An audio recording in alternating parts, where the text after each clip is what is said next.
Assalamualaikum warahmatullahi wabarakatuh. Apa kabar sahabat Bunda Dwi Sari? Semoga semuanya sehat walafiat dalam lindungan rahmat Allah Subhanahu wa taala. Hari ini kita berada di rumah Ibu Erminawati Ilham MPD. Rumahnya sangat asri. Kita akan berbincang-bincang tentang sekolah adiwiyata. Assalamualaikum. Bagusnya. Assalamualaikum.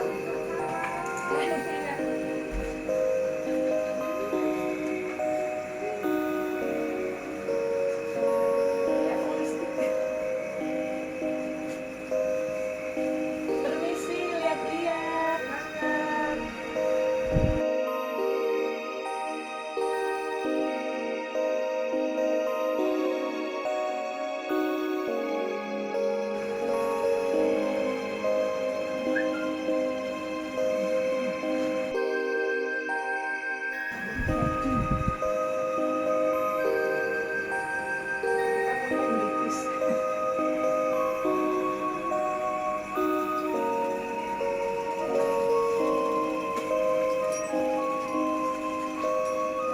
Bolong. Raksasa.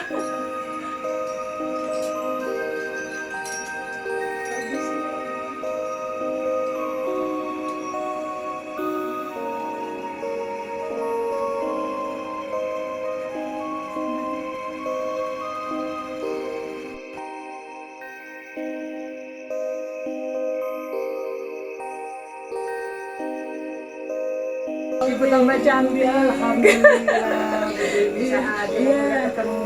Iya, apa kabar Ibu? Alhamdulillah sehat dan sukses ya. Kegiatannya apa terakhir Ibu sekarang? Kegiatan saat ini ya tentang sekolah saya ada edukasi sekarang ini. Karena saya mungkin sudah pindah habitatnya. Iya, iya, iya.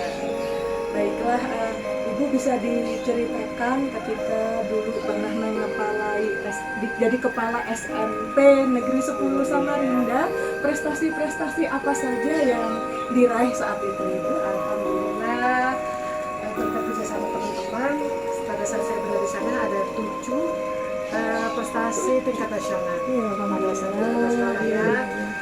Semuanya itu juga berkat dukungan semua warga sekolah SMP 10. Pertama saya berada di SMP 10 tahun 2006, kemudian di 2008 itu meraih 2 penghargaan yaitu sekolah sehat tingkat nasional dan calon adiwiyata tingkat nasional. Jadi dulu yang namanya adiwiyata belum ada di kota, belum ada di provinsi, jadi penilaian langsung dari pusat. Dari pusat ya. Ya. Lalu kemudian di tahun 2009 itu adiwiyata Pratama. Itu sudah jadi penghargaan. Jadi 2010 itu adiwiyata Madya. 2000 Pratama terus Madya. Dengan penghargaan sekolah terbaik se-Indonesia untuk ini pembelajarannya. Ya, luar biasa. Nah kemudian 2011 itu adiwiyata Mandiri Nasional juga. Jadi se-Indonesia itu pada saat itu hanya 21 sekolah, 21 sekolah ya, termasuk SMP Negeri 10 Samarinda. Samarinda. Nah, kemudian di tahun 2012, jadi 59 sekolah adiwiyata se-Indonesia itu berkompetisi. Berkompetisi untuk meraih menjadi sekolah sobat bumi. Jadi bertahap. Jadi dari 59 gugur menjadi 37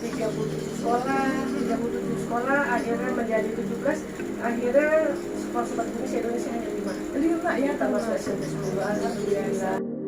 Ibu kalau boleh tahu kriteria untuk sekolah sobat bumi itu apa? Kriteria sobat bumi itu sebenarnya tidak terlalu sulit sih sebenarnya. Jadi kita waktu itu sebagai sekolah adiwiyata mandiri itu kita membuatkan satu proposal ya, edukasi kita terhadap lingkungan. Nah, kita tentunya memilih beberapa sekolah yang ada. Kemudian ini pada saat saya presentasi saya katakan saja pada saat itu, saya katakan persaingannya juga luar biasa ya, tapi saya tetap optimis pada saat itu. Saya katakan Kalimantan Timur ini dulu jamur khatulistiwa, sekarang tidak jamur sari ini. Karena kerusakan bumi di Kaltim akibat batu bara, hutan gunung dulu, polusi udara, kemudian industri gas dan minyak. Dan saya katakan juga kalau waktu itu Pertamina yang sponsori, kalau Pertamina ingin menebus dosanya karena paling banyak memberikan CO2 kepada Kaltim, maka sekolah-sekolah yang ada di Kaltim harus menjadi sekolah sobat bumi. Alhamdulillah sekolah-sekolah Kaltim semuanya masuk ke sekolah bumi, yaitu dari papan juga proses akademik. Luar biasa ya. Ya. Itu sampai sekarang program itu masih ada? Seharusnya masih ada ya, seharusnya seperti itu. Jadi kami mendapatkan dana 10M untuk pembinaan sekolah-sekolah tersebut. Tapi setelah itu saya harus meninggalkan SMP 10, tidak saya lanjutkan ya. Saya kurang tahu lagi bagaimana selanjutnya.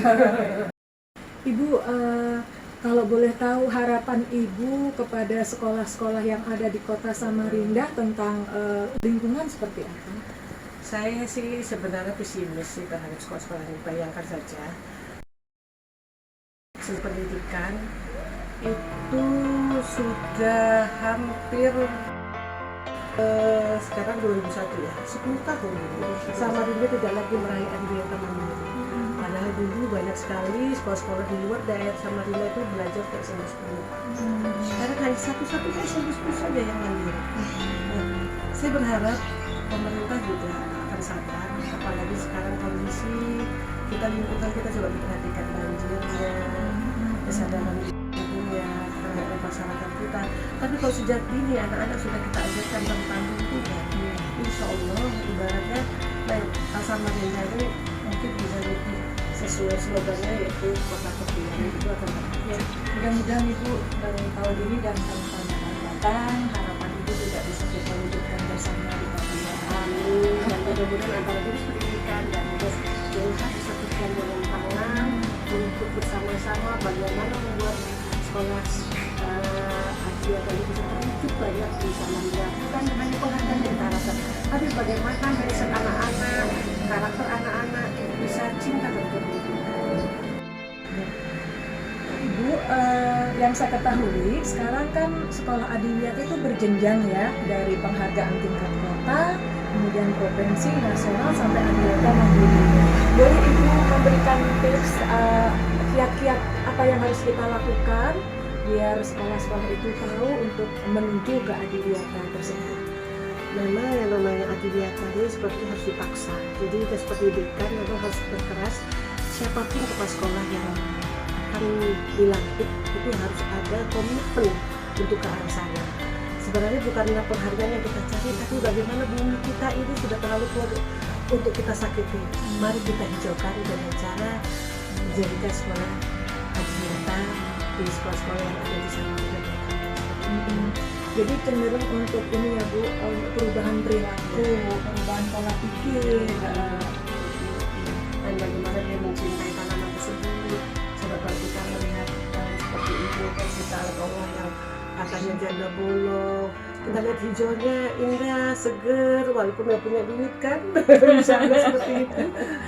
Jadi kadang-kadang nggak punya utang kan kadang-kadang lupa. Jadi kan lihat hijau-hijau yang ada ya. Ini tanaman untuk sebenarnya untuk obat ambeien, obat ambeien. Jadi diambil, kita harus merebusnya, mengambil daunnya dengan yang ganjil-ganjil, misalnya 5 atau 7 direbus ya. Direbus ya, seperti itu, daripada obat-obat herbal yang lain. Ini juga sirih. Oh iya, ini bagus nih, ada sirih. Singkirkan sambungnya. Enggak apa-apa. Sirihnya kan nempel sedikit kan. Ya, ini juga ya, ini tanaman sirih hijau. Ini juga tanaman obat. Kita bisa manfaatkan. Jadi bisa manfaat. Jadi kita walaupun punya halaman kecil, itu kita bisa manfaatkan untuk apa namanya, untuk hiasan, juga untuk obat-obatan yang ada. Nah ini pahit-pahit ini pahit ini. Daun apa itu? Kalau orang yang sakit malaria misalnya, daunnya ke atas sih. Ini tangkai apa namanya yang pahit itu? Tanaman hidup juga ya Bu? Iya, akar sampai akar sepertinya. sampai, tapi dia nyambung ke atas. Jadi dia satu pot ini Jadi saya sambungkan ke atas sana tuh, nah sambungannya. Jadi di atas sana tuh daun-daun yang ada. Jadi tidak ada alasan, tidak ada lahan kita tidak bisa menanam. Jadi bisa. Iya. Jadi kalau kita lihat ini teduh, kemudian dia juga berfungsi sebagai penjernih ya, penjernih udara sekaligus sumber oksigen. Segar. Kalau ini diturunkan pada panas semua ini. Iya. Iya. Nah, ini juga ekor tikus ya. Jadi bisa direbus anunya apanya untuk obat kanker. Umbinya.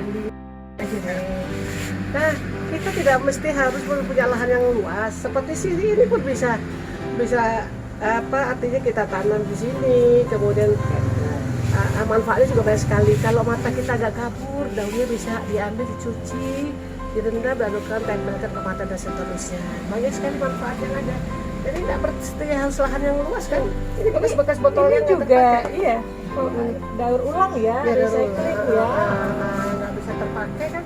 Kita manfaatkan aja, kita gantung tidak ada tempat. Iya. Nah, seperti ini Sistem gantung, sistem tempel ya. Walaupun ibaratnya tidak ada tempat yang lainnya.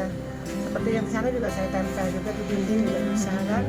Mana yang kita manfaatkan, nah jadi tidak ada alasan kita tidak punya lahan, tidak bisa menanam, dan semuanya ini kan sudah untuk menambah oksigen kita.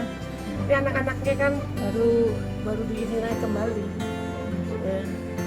Bertanam ini juga bisa mendulang rupiah.